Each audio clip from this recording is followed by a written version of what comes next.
আচ্ছা, আমরা তো চারপাশে কত ফ্ল্যাট সারফেস বা প্লেট দেখি, তাই না? কিন্তু কখনো কি ভেবে দেখেছি যে এই সাধারণ দেখতে জিনিসগুলোর মধ্যে কি পরিমাণ শক্তি লুকিয়ে থাকতে পারে? এই আলোচনায় আমরা ঠিক সেই অদৃশ্য শক্তিটাকেই খুঁজে বের করব। তো চলুন শুরু করা যাক। ধরুন রাস্তার মাঝখানে একটা ম্যানহোলের ঢাকনা, তার উপর দিয়ে গাড়ি যাচ্ছে, মানুষ হাঁটছে, কিছু হচ্ছে না। অথচ ঠিক ওই একই সাইজের একটা পাতলা ধাতুর শীট যদি থাকতো, তাহলে কি একই ঘটনা ঘটত? একদমই না। কিন্তু কেন বলুন তো? দুটোই তো একই মেটেরিয়াল দিয়ে তৈরি হতে পারে। তাহলে আসল রহস্যটা কোথায়? দেখুন, উপাদান কিন্তু একই, অথচ একটা পাত সামান্য চাপেই বেঁকে যাচ্ছে আর অন্যটা কি অসম্ভব ওজন নিয়ে নিচ্ছে। এর মানেটা কি দাঁড়ালো? মানেটা পরিষ্কার, আসল খেলাটা মেটেরিয়ালের না, অন্য কিছুর। আর সেটাই হলো প্লেটের গঠন বা তার জ্যামিতি, যা নিয়ে আমরা আজ কথা বলবো। আসলে প্রত্যেকটা প্লেটের বেঁকে যাওয়ার বিরুদ্ধে যে প্রতিরোধ ক্ষমতা, তার একটা গোপন কোড বা ফর্মুলা আছে। আমরা এখন সেই কোডটাই ডিকোড করতে চলেছি। আর একবার এটা বুঝে গেলে যে কোনো ফ্ল্যাট স্ট্রাকচারের শক্তি সম্পর্কে একটা পরিষ্কার ধারণা হয়ে যাবে। ইঞ্জিনিয়ারিংয়ের পরিভাষায় এই প্রতিরোধ ক্ষমতাকেই আমরা বলি ফ্লেক্সারাল রিজিডিটি, আর এটাকে আমরা ডি দিয়ে বোঝাই। সহজ বাংলায় বললে বাঁকার বিরুদ্ধে কাঠিন্য। যা ডি এর মান যত বেশি, সে লোডের তলায় তত কম বেগবে। তাহলে বলা যায়, একটা প্লেটের আসল শক্তি বুঝতে হলে আমাদের প্রথমেই তার ফ্লেক্সারাল রিজিডিটি জানতে হবে, তাই না? আর এই হলো সেই কোড, বা বলা ভালো শক্তির একটা রেসিপি। দেখে একটু জটিল লাগছে হয়তো, কিন্তু ঘাবড়ানোর কিচ্ছু নেই। ভাবুন তো, এটা যেন একটা কেক বানানোর রেসিপি, যেখানে ই, এইচ আর নিউ হলো তার মূল উপকরণ। চলুন এক এক করে এই উপকরণগুলোর সাথে পরিচয় করা যাক। আমাদের রেসিপির প্রথম উপকরণ হলো ই, মানে ইয়াংস মডিউলাস। এটা হলো কোনো মেটেরিয়ালের নিজস্ব একটা প্রপার্টি, যা ঠিক করে দেয় মেটেরিয়ালটা আসলে কতটা স্টিফ বা শক্ত। যেমন ধরুন, একটা স্টিলের থালাকে বাঁকানো বেশ কঠিন, কিন্তু একটা চীনামাটির প্লেট একটু চাপেই ভেঙে যায়, কারণ স্টিলের ই ভ্যালু অনেক বেশি। তাহলে কোনো বস্তুর শক্তি কতটা হবে, তার প্রথম ধাপই হলো তার মেটেরিয়ালের নিজস্ব স্টিফনেস, তাই তো? এরপর আসছে দ্বিতীয় আর সম্ভবত সবচেয়ে গুরুত্বপূর্ণ উপকরণ, এইচ, মানে প্লেটের থিকনেস বা পুরুত্ব। এটা বোঝা কিন্তু খুবই সহজ। ভাবুন তো, একটা মোটা কাঠের স্কেলকে বাঁকানো কি সহজ, নাকি একটা পাতলা প্লাস্টিকের স্কেল? অবশ্যই মোটা স্কেলটা কঠিন। তার মানে পুরুত্ব বাড়ার সাথে সাথে শক্তিও বাড়তে থাকে। কিন্তু আসল ম্যাজিকটা এখানে। ফর্মুলাতে শুধু এইচ নেই, আছে h⁻³ বা h³। এর মানে কি জানেন? এর মানে হলো, আপনি যদি প্লেটের থিকনেস দ্বিগুণ করেন, তার রিজিডিটি কিন্তু 2 বা 4 গুণ বাড়বে না, বাড়বে 8 গুণ। ভাবা যায়? এ কারণেই এই রেসিপির হিরোইন গ্রেডিয়েন্ট হল থিকনেস।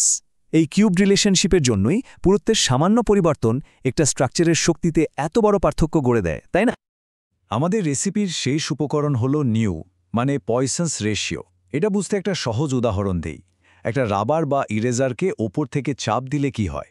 ওটা পাশের দিকে ফুলে ওঠে, তাই না? এটাই পয়সন্স এফেক্ট।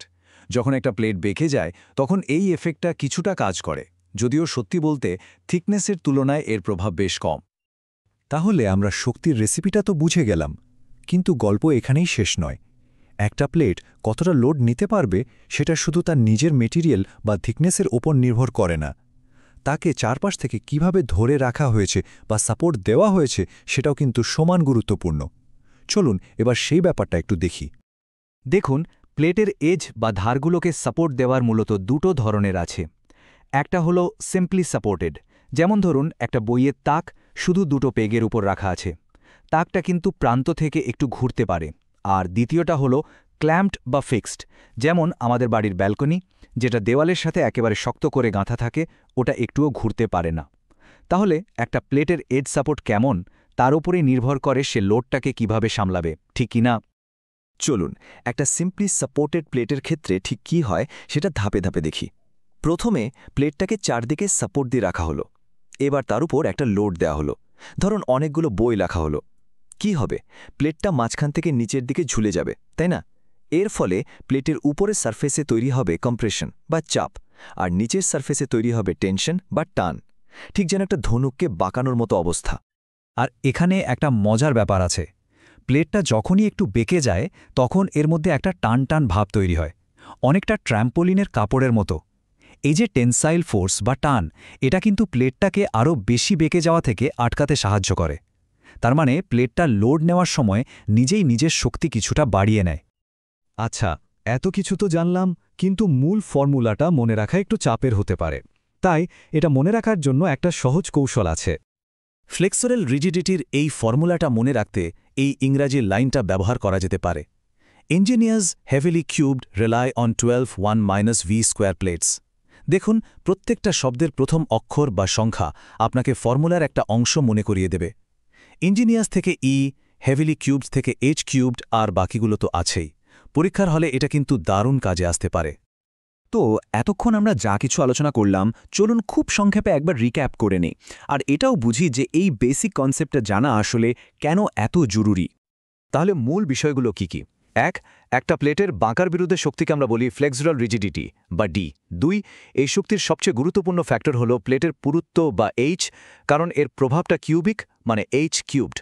3, প্লেটের ধারের সাপোর্ট কন্ডিশন ঠিক করে দেয় যে প্লেটটা কিভাবে বাঁকবে আর কোথায় স্ট্রেস সবচেয়ে বেশি হবে।